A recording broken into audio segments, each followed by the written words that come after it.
Berikut adalah catatan Shin Tae-yong di mata pengamat sepak bola Bung Tommy Welly, atau biasa disebut Bung Towel setelah ditahan imbang Laos dengan skor 3-3 di Stadion Manahan, Solo. Kalimatnya eufemisme yang masih halus kalau menurut saya. Tapi ini alarm keras ini. 3-3 di kandang sendiri, draw 3-3 rasa kalah, di kandang sendiri, di depan supporter sendiri, ini tamparan gitu loh. Jadi buat saya ini alarm. Misalnya dari sudut ketua umum. Apakah ketua umum akan nyaman dengan proyek lolos Piala Dunia ronde 3 Maret nanti jika resiko di AFF Desember sampai awal Januari ini ternyata trennya negatif? Itu kan nggak bagus buat campaign menuju kualifikasi Piala Dunia. Jadi catatan saya itu. Maka menurut saya kalimat eufemisme tidak puasnya harus dinaikin levelnya. Jadi kalau dorongan saya, PSSI, Ketua Umum harus lebih tegas kepada Shin Tae-yong. Karena support kepada Shin Tae-yong itu sangat luar biasa. Sejarah pelatih-pelatih tim nasional menurut saya paling luxury ya Shin Tae-yong. Yang dapat sebuah support begitu besar ya Shin Tae-yong ini. Tapi bagaimana dia mengelola, membangun timnas, kita nggak lihat sesuatu yang kalau dalam versi saya secara taktikal ini udah limited, ini udah terbatas, ini udah mentok ini. Mainnya begitu-begitu, taktikalnya monoton. Kalau di senior bagus, faktornya udah jelas kelihatan, naturalisasi. Buktinya ketika tanpa naturalisasi kecuali Rafael Strike kemarin lawan Laos, kan nggak bisa tuh. Bikin tim itu excellent, bikin anak-anak excellent. Yang muncul di publik, di media justru adalah menyalahkan kan. Menyalahkan Marcelino, menyudutkan kan penampilan terburuk, lalu banyak salah passing gitu. Kan harusnya itu tugasnya. Yang pilih pemain U22 juga dia, gitu kan. Yang pakai alasan regenerasi juga dia. Maksudnya Bung Toel harusnya pasang badan gitu? Loh, yang namanya pelatih dia harus proteksi pemainnya. Terlepas salah, itu urusan teknikal dia di ruang ganti. Mau dipanggil 4 mata, 7 mata, 8 mata, terserah lah itu kan. Tapi itu urusan dia dengan pemain. Jangan begitu. Misalnya Marcelino 20 tahun, lawan Arab kemarin jadi penyelamat, bahkan penyelamat masa depan jabatan dia, karir dia di timnas Indonesia loh dengan 2 gol ke Arab. Kalau kalah lawan Arab tanpa 2 gol Marcelino, bahaya itu. Kelar alamat jangan-jangan selesai itu karir STY. Jadi menurut saya satu kali Marcelino begitu disanjung, disebut potensinya seperti Son Heung-min, bahkan kalau menurut saya harusnya cium tangan, tapi besoknya dia hunjamkan ke bawah. Di depan jumpa pers, di publik dia sudutkan bahwa performa Marcelino buruk. Kalau saya lihat sebetulnya Marcelino nggak buruk-buruk amat gitu loh. Dia main dengan standar yang dia punya. Tapi memang di babak pertama saya lihat Shin Tae-yong gusar, dia panggil Marcelino kelihatan agak marah tuh. Instruksi di pinggir lapangan waktu ada jeda cedera atau apa gitu loh. Menurut saya hal seperti itu mungkin secara psikologis, emosional juga bikin gak nyaman Marcelino. Lalu kemudian di babak kedua kan dia ambil keputusan yang salah.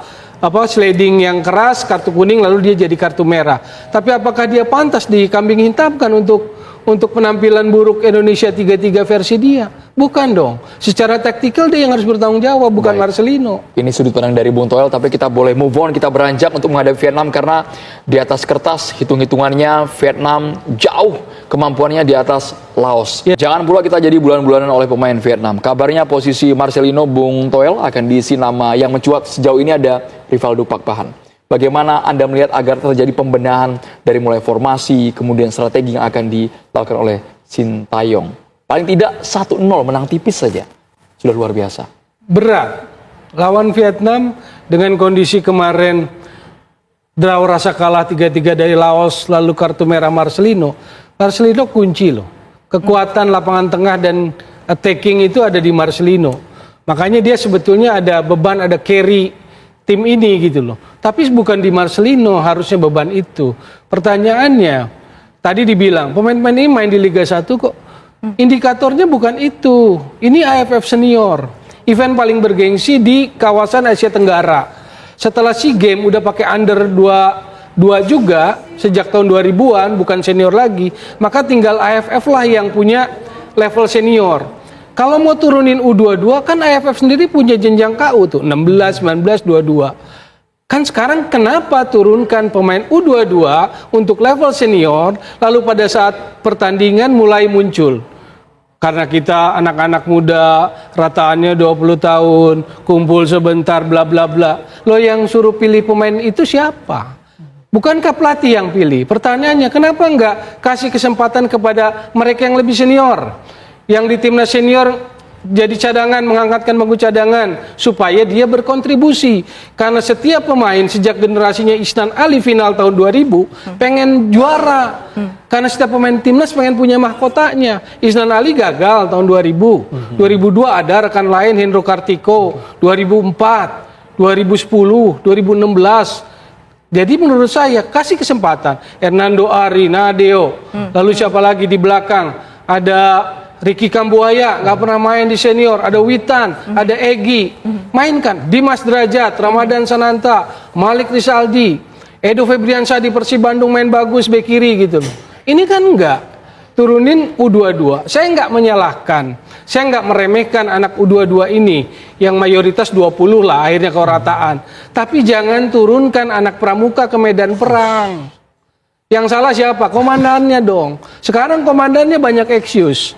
Kumpulnya sedikit. Mulai dari persiapan kan begitu kan. Informasi yang ke publik.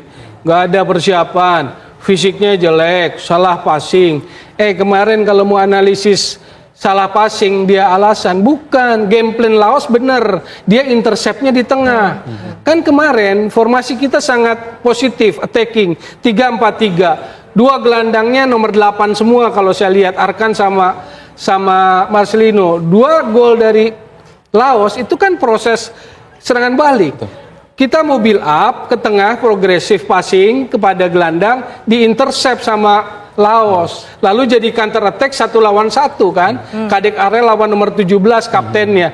Dorong ke kanan, shooting deflected goal. 2 kali mirip seperti itu. Jadi kalau bicara game plan, Laos dapat game plan-nya. Kita game plan menyerang nggak dapat. Gitu loh. Makanya saya bilang tactical Sinteyong ini monoton. Dia bisanya defensif. Retreat ke bawah, defensif, compact, rebut, counter attack. Dan maksud Anda taktikal ini jangan diterapkan saat menjamu Vietnam besok? Bukan jangan diterapkan, nggak mungkin. Dia pasti akan defensif di Vietnam. Secara natural, Vietnam akan tekan, akan pressing. Apalagi dia secara materi dia merasa saya unggul pengalaman pemain senior. Dan tanpa Marcelino, siapa yang punya karakter kreativitas lebih kuat dari Marcelino? Nggak ada di tim kita ini kan, maka otomatis pasti akan defense gitu. Tapi lawan Laos memang nature-nya kita harus dominan. Tapi ketika dominan, apakah Sinteyong bisa bikin gol dari permainan yang dominan? Nggak ada. 3 gol kita bola mati semua, 2 dari lemparan ke dalam, scrimmage, 1 gol ketiga dari sepak pojok. Jadi itu yang saya bilang, Sinteyong ini monoton. Jadi dalam kapasitas kita menganalisis, ini mentok nih gitu loh. Mentok nih taktikalnya gitu loh. Jadi, apa yang dibangun dari timnas kita saya tanya, ketika pemainnya materi pemain Indonesia semua tanpa naturalisasi.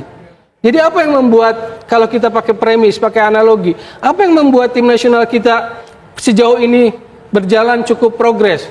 Naturalisasi dong. Baik Bung Toel. Itu dibangun Sinteyong naturalisasi. Artinya Bung Toel paling tidak kami ingin secara realistis Bung Toel melihat pertandingan besok. Ya berat. Mental anak-anak menang drop. Tipis Bung Toel. Katakan harus optimistis. Menang tipis saja. Draw aja keren. Draw aja udah bagus. Baik. Kita harus akui itu. Nguyen Quang Hai masih ada. Nguyen Quang Duk masih ada. Dudo Iman masih ada di sana main. Pemain senior semua mereka main. Ya, bagi kami yang supporter, kami selalu mensupport para pemain timnas Indonesia dan kami percaya meskipun ini sulit untuk dicapai kemenangan, tapi tidak ada yang tidak mungkin dalam sepak bola.